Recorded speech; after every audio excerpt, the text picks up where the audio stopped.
And something really fun today. This is part 2. So if you haven't watched part 1, go watch part 1 real quick. My follower reached out to me and asked me some recommendations on some products and kind of just asked me if I could do like a tutorial with the products that she already has, plus some products that she asked me to recommend to her, to do a full beat to kind of like show her how to put the products on, what they look like, and just the techniques and stuff like that. So I've kind of done an in-depth tutorial, but also try to make it short so you're keeping interest in it. But we did a face so far, and now we're gonna do the rest of the face. So let's do it. I'm excited. Go watch part 1. To add, we're using all drugstore products, everything in his drugstore, and then we are using a beauty blender, a powder puff, and a 1 set of Jessup brushes. So nothing crazy, nothing extra. Everything you see in here is all you'll need, nothing crazy. So really trying to make it achievable for you guys, and I'm really passionate about this, and I love to teach people about makeup. So let's do it. I'm gonna do eyebrows using the NYX eyebrow pencil. I'm first gonna go in with that spoolie and just brush my eyebrows up, and then I'm gonna take it and do 1 line across the bottom of my natural brow shape. And then I'm gonna take it and turn it and then do some natural hair-like strokes going in an upward motion. And then once I get down here to the arch, I'm kind of going in an angle to make it look natural. And then once I do that, I'm going to start at the pupil of my eye and just create that kind of arch for the top of my brow. And then bring it down to the tail.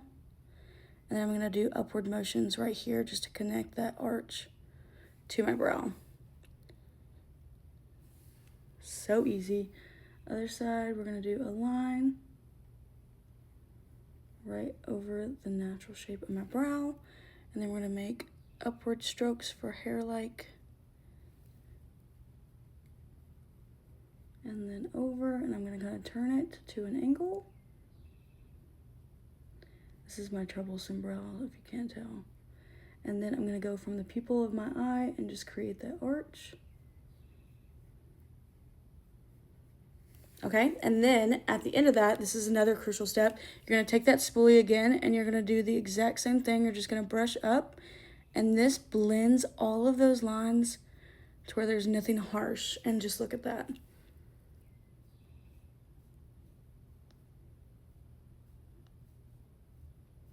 Okay, and then to lock these brows in place, we're gonna use the Maybelline Super Lock. And I'm just going to go up and over whenever I'm brushing these up. And then you're gonna turn this around because you just used the other side and you wanna make sure to get product on there. You're gonna do the same thing up and over. And if you have pretty good brows, you probably don't even need a brow pencil. This Super Lock glue is super good. They also have shades of it too. So if you have really good brows, you might just need like a clear or a shade that is your shade. We are talking about a ColourPop Cool palette that's going to match her skin, but I don't have that palette, so I'm going to use a cool tone bronzer and then one of my ColourPop single shades. It's a shimmer because she really wants shimmer. And then to really make that eye pop, we're going to go in with the NYX Big Shots, Glow Shots. It's a liquid eyeshadow. So I'm going to first go in with the bronzer to do my outer corner, and then I'm going to go in with the shimmer and set it with the powder shimmer so that it really glows and looks beautiful. The Makeup Revolution bronzer, and this is the Jessup fluffy eyeshadow brush. What I'm gonna do is dip that in there, put it in my outer corner, and just swirl. And then I'm gonna go back and forth with windshield wiper motions. When I'm telling you, eyeshadow is literally the easiest thing ever. You just have to give yourself a chance and not give up when it looks crazy, because it looks crazy right now, but it's gonna look good. You're just going to keep doing those motions until it looks kind of like what you want it to. Just back and forth, keep blending, And you always want to go up and out too. Once I get a really good like set on there, depends on how light or dark you're wanting to go. If you're doing a natural eye, 1, 2, maybe 3 will be enough, but I'm kind of doing like a look with shimmer today, so I think that a couple rounds of this will get it to the color that I'm wanting to achieve, but it all depends on what you want, what you're going for. Doing the same thing on my other eye. Good thing is when you swirl, you're always wanting to tap the excess off, and that's what's gonna keep it from falling out. Once I get a really good color on, I'm gonna go in with my NYX. And I know this is kind of like white silver looking, but in order for that gold shimmer to pop on top of it, I mean, sometimes you have to use a lighter one. You can always use a gold though if you're not comfortable with using something so white. And I'm just gonna take that and I'm gonna put it right on my lid and kind of like go in with the natural crease of my eye.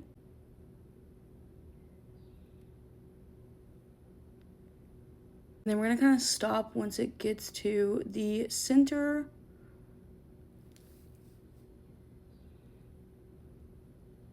Let this dry down just a second before we go on top of it with the shimmer. Okay, and then to set that liquid eyeshadow that we just used, we're gonna go in with the ColourPop shade Single Morphin. And I'm just gonna take my finger, get a really good amount on there, and I'm gonna start from the very first part of my eye over here, and I'm just gonna drag. And I know it looks crazy right now, but look how pretty that is. And look how bright it is too. And honestly, you could really skip the liquid eyeshadow if you really wanted to, but I really think it just makes a really big difference. Look at that. And then I like a really super freaking bright under eye, so I'm gonna go in one more time with that. I'm just gonna kind of drag the excess across the rest of my eye. Beautiful. Okay, and then I'm gonna show you how to blend this. Then you're gonna take like a small brush right here and just kind of blend that out where your finger didn't get. And then blend it up into that natural crease.